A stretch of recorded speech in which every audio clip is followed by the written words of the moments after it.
Hello everyone. आज की हमारी जो ये वीडियो है ये 12th क्लास के लिए है और जो हमारा इसके अंदर 12th क्लास में जो टॉपिक चल रहा है वो है प्राथमिक क्रियाकलाप। प्राथमिक क्रियाकलाप की परिभाषा और इसके अंदर हमने आकेट और संग्रहण करना इसके बारे में पढ़ लिया है, पशुपालन के बारे में पढ़ लिया है और आज हम जो पढ़ने वाले हैं वो है कृषि। तो चलिए अपना टॉपिक शुरू करते हैं और मैं आशा करता हूँ कि आप सब ठीक होंगे।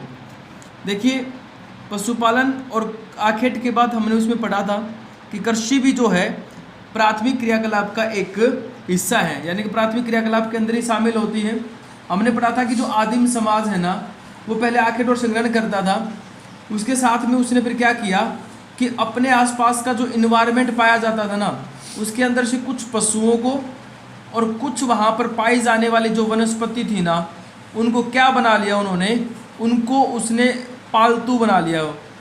और जब पालतू बनाया ना भाई तब विकास हुआ किसका? कृषि का विकास हुआ, ठीक है, और पशुपालन का विकास हुआ। इसमें हम पशुपालन को पढ़ चुके हैं, अब हम पढ़ने वाले कृषि के बारे में। तो चलिए शुरू करते हैं। पहले बात करते हैं कि कृषि होता क्या है। तो देखो भाई, मिट्टी को अच्छी प्रकार से तैयार करना, मिट्टी को तैयार करना, उसे जोतना, ठीक है, और तैयार करना या उसे जोतना और उसके बाद उसके ऊपर अनेक प्रकार की फसल उगाना या फल उगाना या फूलों की खेती करना। कहता है ये सारी जो क्रियाएं हैं ना, ये सारी की सारी क्रियाएं क्या है? ये सारी की सारी क्रियाएं हैं कृषि, ठीक है। तो ये परिभाषा बनती है, मिट्टी तैयार करके या उसे जोत करके उसके अंदर फसल फल फूल उगाना कृषि कहलाता है। अगर हम आगे बात करें तो देखो, हमें पता है कि कृषि जो है ना एक लंबे समय से चली आ रही एक आर्थिक क्रिया है, क्योंकि एक व्यक्ति और उसका पूरा परिवार जो है इस क्रिया में लगा रहता है, ठीक है। इससे हमें उत्पादन जो मिलता है वो उत्पादन हमें पैसा भी देता है और साथ में हमारा जीवन निर्वाह भी चलाता है। अब बात करें विषयों के अंदर तो कहता है कि विषयों में 49% लोग जो हैं कृषि कार्यों में लगे हैं। उसके साथ में भाई अगर मैं विकासशील देशों की बात करूं ना तो 65% जो जनसंख्या है वो विकासशील देशों की कहां पर मिलेगी? कृषि कार्यों में लगेगी, यानी कि वहां पर ये कार्य होता हुआ मिलेगा, ठीक है। अब बात करते हैं कि जो कृषि होती है इसको कौन कौन से कारक प्रभावित करते हैं, ठीक है। प्रभावित करने वाले कारकों की मैं बात करूं तो इसके अंदर जो मुख्य रूप से है ना, देखो जैसे जलवायु है एक, ठीक है, और जलवायु में हम क्या पढ़ते हैं? जलवायु के अंदर हम एक तो तापमान के बारे में पढ़ते हैं और दूसरा वर्षा के बारे में पढ़ते हैं। जहाँ पर जिस प्रकार का तापमान होगा वहाँ पर उसी प्रकार की फसल उगाई जाएगी और ये फसल के उत्पादन को बहुत अधिक प्रभावित करता है भाई, ठीक है ना।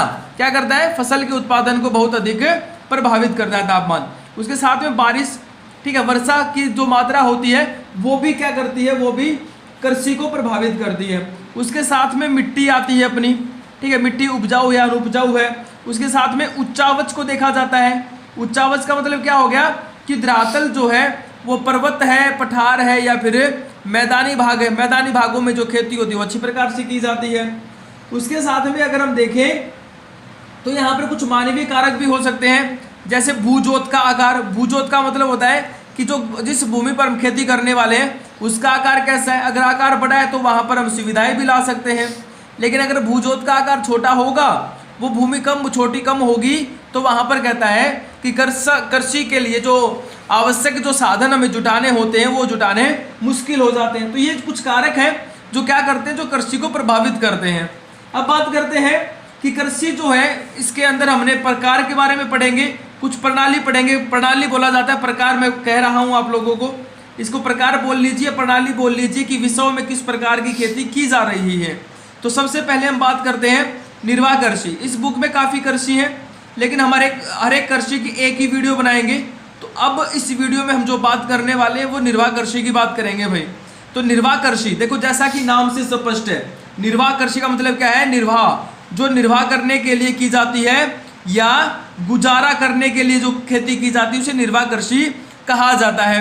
अब गुजारा और निर्वाह का मतलब यहाँ पर क्या हो गया कि इसके अंदर जो होने वाला जो उत्पादन है ना, कहता है उसका या तो लगभग हिस्सा, ठीक है, कुछ लगभग, या फिर कहता है कि संपूर्ण जो है वो सारा का सारा एक जो किसान होता है ना, जो इसको करने वाला और उसका परिवार जो होता है, वो अपने उपभोग के लिए करता है। अपना उपभोग का मतलब हो गया कि वो उसे पूरा साल भर खाने में उसका प्रयोग करता, अपने घर पर ही उसका प्रयोग कर रहा है, उसे बोलते हैं हम निर्वाह कृषि। ठीक है, ये जीवन को सरल बनाती है, क्योंकि इसके में क्या होता है, इसमें हमें जीवन जीने के लिए क्या मिल जाता है, अनाज मिल जाता है, तो इसीलिए इसको जीविकोपार्जी कृषि भी कहा जाता है।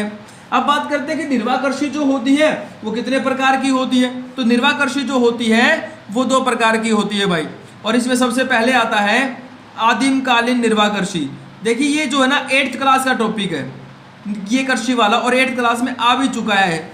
कुछ टॉपिक ऐसे हैं 12th क्लास के जो 8th क्लास में आए हुए हैं, तो एक बार 8th क्लास की ज्योग्राफी जरूर पढ़ें। आदिमकालीन निर्वाह कृषि की मैं बात करता हूँ। आदिमकालीन, आदिम का मतलब क्या है कि जो आदिकाल से चली आ रही हो, जिस कृषि को हमारा आदिम जो समाज है ना, जिसको हम आदिमानव कह रहे हैं, यानी कि जहाँ से कृषि की शुरुआत हुई है, कहता है वहाँ जो प्रचलन है ना, उसी प्रचलन को आज भी लागू किए हुए जो लोग हैं वो आदिम समाज में कहलाएंगे। और कहते हैं जो खेती आदिम समाज के लोग करते हैं ना, उसको हम आदिकालीन कृषि कहते हैं। ये कृषि जो होती है खास करके उष्णकटिबंधीय क्षेत्रों में होती है। ठीक है, उष्णकटिबंधीय तो आप लोगों को पता ही होगा, भूमध्य रेखा के आसपास का जो क्षेत्र होता है ना, उसको हम उष्णकटिबंधीय क्षेत्र बोलते हैं भाई। तो ये उष्णकटिबंधीय क्षेत्र के अंदर जो है आदिकालीन जो कृषि वो निर्वाह कृषि की जाती है। इसको जो दूसरा नाम होता है उसको कहा जाता है स्थानांतरित कृषि। ठीक है, इसको स्थानांतरित कृषि भी कहा जाता है। ठीक है, अब इसमें बात करते हैं कि विश्व के किन क्षेत्रों में की जाती है। तो मैंने बताया उष्णकटिबंधीय क्षेत्र, साथ में हम देख लेते हैं। तो कहते हैं एक तो अफ्रीका महाद्वीप, अफ्रीका महाद्वीप का जो हिस्सा है ना, जो भूमध्य रेखा के आसपास का जो हिस्सा है वो सारा इसमें शामिल हो जाएगा। ठीक है, उसके साथ में कहता है दक्षिण पूर्वी एशिया, यानी कि भारत और ऑस्ट्रेलिया के बीच का जो हिस्सा है ना, कुछ जो द्वीपों के रूप में नजर आता है, वो हिस्सा इसमें शामिल किया जाता है। उसके साथ में यहाँ पर मध्य अमेरिका, यानी कि उत्तरी अमेरिका और दक्षिण अमेरिका का बीच का भाग, और दक्षिण अमेरिका का उसके साथ लगता है यानी कि उत्तरी भाग इसमें शामिल है, यानी कि ये भी भूमध्य रेखा के साथ में हो गया, ये क्षेत्र भी, ये भी भूमध्य रेखा के साथ में होकर ये भी भूमध्य रेखा के साथ में हो गया है। तो यहाँ पर ये खेती की जाती है। अब बात करते हैं कि जो स्थानांतरित कृषि है, जो आदिमकालीन निर्वाह कृषि है, वो है क्या। तो देखो इसमें क्या होता है, यहाँ पर कहता है कि एक वन का बड़ा क्षेत्र होता है, वन का क्षेत्र होता है, और उसमें क्या किया जाता है, वहाँ पर जो पाए जाने वाले जो पेड़ पौधे होते हैं ना, उन पेड़ पौधों को काटा जाता है भाई। ठीक है, काटने के बाद यहाँ पर जो झाड़ियाँ बच गई उसको जला दिया जाता है। उसको जलाने के बाद कहते हैं एक बड़े क्षेत्र को साफ कर लिया जाता है। हो गया साफ करने के बाद क्या किया जाता है कि जलाने के बाद जो राख मिली है ना, उस राख को यहाँ पर खाद के रूप में छिड़क दिया जाता है। मिट्टी तैयार हो गई, मिट्टी तैयार होने के बाद क्या करना है, बीज उगाना है। तो आसपास के जो वनस्पति हैं, जो बीज है, वहाँ पर सरल बीज यहाँ पर उगा दिया जाता है। अब कहता है कि जब तक ये क्षेत्र है ना उपजाऊ रहेगा, ठीक है, तकरीबन 3 से 4 साल तक जब ये उपजाऊ रहता है, तब तक यहाँ पर लगातार खेती की जाएगी। सबसे बड़ी बात यहाँ पर क्या है कि यहाँ पर ना पुराने औजारों का प्रयोग किया जाता है। यहाँ पर इनके पास कोई टेक्नोलॉजी नहीं है, कोई ट्रैक्टर नहीं है, कोई मशीन नहीं है, तो ये क्या करते हैं, पुराने औजारों का प्रयोग करते हैं। पुराने औजारों में लकड़ी के बने औजार शामिल होंगे। ठीक है, किसी प्रकार का कोई औजार नहीं है, कोई टेक्नोलॉजी नहीं है, कोई नए तरह के उर्वरक और कीटनाशक भी इनके पास नहीं है। ठीक है, तो पुराने औजारों से खेती करते हैं और तब तक करते हैं जब तक ये भूमि उपजाऊ रहती है, लगभग 3 से 4 साल। उसके बाद कहता है कि जब ये जमीन अनुपजाऊ हो जाएगी तो वो क्या करेंगे, इस क्षेत्र को छोड़ करके किसी दूसरे क्षेत्र में चले जाएंगे, वहीं पर फिर पेड़ पौधों को काटेंगे, जलाएंगे, साफ करेंगे। साफ करने के बाद वहाँ पर फिर खेती की जाती है, खेती की जाती है। उसके बाद ये जब ये अनुपजाऊ हो जाता है फिर इसको छोड़ करके चले जाते हैं। तो इस क्षेत्र को हम क्या बोलते हैं, इस प्रकार की कृषि को क्या बोलेंगे, जहां पर स्थान बार बार परिवर्तित चेंज किया जा रहा है, बदला जा रहा है स्थान, उसको बोलेंगे हम स्थानांतरित कृषि भाई। ठीक है, ये थी अपनी स्थानांतरित कृषि। कहता है इसका जो नाम है ना, एक है कर्तन व दहन कृषि। कर्तन और दहन कृषि का मतलब क्या हो गया, देखो पेड़ पौधों को काटा गया, कर्तन हो गया, जलाया गया, दहन हो गया, तो इसीलिए कृषि का नाम क्या हो गया, कर्तन एवं दहन कृषि हो गया। ठीक है, उसके बाद यहाँ पर क्या है, यहाँ पर कहता है कि इस खेती का है ना अलग अलग क्षेत्रों में अलग अलग नाम है। जैसे हमने स्थानांतरित पढ़ा ना, तो कहता है उत्तर पूर्वी जो भारत है ना, अपने जो ये जो राज्य है उत्तर पूर्वी, यहाँ पर कहता है कि इसको ना झूम के नाम से जाना जाता है या झूमिंग के नाम से जाना जाता है। अगर मैं मलेशिया और इंडोनेशिया की बात करूँ ना, मलेशिया जो देश है और जो इंडोनेशिया जो देश है, उनके अंदर है ना इसको लदांग के नाम से जाना जाता है, लदांग बोला जाता है भाई, ठीक है।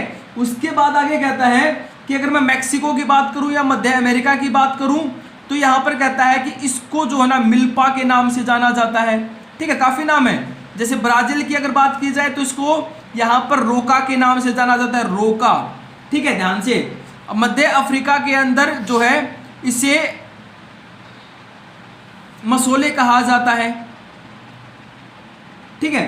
तो ये काफ़ी नाम है इसके, अलग अलग क्षेत्रों के अंदर इसी खेती के नाम है, स्थानांतरित कृषि के अलग अलग नाम, झूम, लदांग, मिल्पा, रोका, मसोले। तो ये खेती है, यहाँ पर कोई ज़्यादा उत्पादन होता नहीं है, सिर्फ और सिर्फ जीवन का गुजारा होता है भाई। उसके बाद जो इसका दूसरा टाइप है ना, दूसरा टाइप का नाम है गहन कृषि, ठीक है, गहन कृषि भाई। अब इस गहन कृषि को देखो, गहन निर्वाह कृषि बोला जाएगा। यहाँ पर बस क्या होता है कि यहाँ पर ना किसान अधिक उत्पादन प्राप्त करना चाहता है, वो चाहता है कि उत्पादन जो वो थोड़ा ज़्यादा हो जाए, ठीक है। इसलिए वो क्या करता है, यहाँ पर पूंजी का निवेश करता है, अधिक पूंजी लगाता है और श्रम का भी अधिक निवेश करता है। श्रम का मतलब पूरा परिवार लगा रहता है बेचारे का, ठीक है, पूरा परिवार मिलकर के यहाँ पर क्या कर रहा है, खेती कर रहा है। लेकिन यहाँ पर क्या है, यहाँ पर भूमि का जो आकार है ना वो छोटा ही है, ज़्यादा बड़ा नहीं है। ये नहीं कि बड़े क्षेत्र के अंदर इसकी खेती की जा रही है, एक छोटे क्षेत्र के अंदर खेती की जा रही है, श्रम और पूंजी अधिक लगा दी है, ठीक है। यानी कि पूरी मेहनत के साथ है ना बंदा क्या कर रहा है, खेती कर रहा है यहाँ पर, ठीक है। उसके बाद इसकी सबसे बड़ी विशेषता बताया क्या है, होती है यहाँ पर कहता है कि यहाँ पर जो है उत्पादन जो प्राप्त होगा उसको क्या किया जाता है, उस अधिक उत्पादन में से कुछ को रखा जाता है अपने घर पर आवश्यकता पूरी करने के लिए, और कुछ को ना बाजार में बेच दिया जाता है। बाजार में क्यों बेचा जाता है, क्योंकि उनको ना वो क्या बोलते हैं, तेल, साबुन, मिर्च, हल्दी वगैरह अपने घर की जो आवश्यकताओं का जो सामान है ना वो भी खरीद करके लेकर के आना है, तो उसको क्या कर देते हैं, बाजार में बेच करके आते हैं, ठीक है। तो ये हो गई, इसको हम क्या बोलेंगे, गहन निर्वाह कृषि बोलेंगे भाई, ठीक है। अब आगे बात करते हैं कि इसके दो प्रकार होते हैं गहन निर्वाह कृषि के, ठीक है। तो इसमें सबसे पहले आता है चावल प्रधान गहन निर्वाह कृषि भाई, और दूसरी होती है चावल रहित गहन निर्वाह कृषि, ठीक है। इनमें थोड़ा सा अंतर देख लो। यहाँ पर ये क्या कह रहे हैं, ये ना खास करके जो है मैं बात करूँ यहाँ पर मानसून एशिया वाले क्षेत्रों में की जाती है। मानसून एशिया का जो क्षेत्र है ना, एशिया महाद्वीप में जहाँ पर मानसून प्रभावित क्षेत्र है, यहाँ पर कहता है कि जहाँ पर अधिक वर्षा होती है, बारिश थोड़ी सी ज़्यादा होती है यहाँ पर इन क्षेत्रों में। और दूसरा कहता है चावल प्रधान में कि यहाँ की जो मुख्य फसल होगी वो चावल होगी, चावल अधिक मात्रा में उगाया जाता है यहाँ पर, ठीक है, क्योंकि बारिश ज़्यादा हो रही है। दूसरा यहाँ पर क्या है, कहता है कि जनसंख्या जो है ना वो जनसंख्या अधिक पाई जाती है।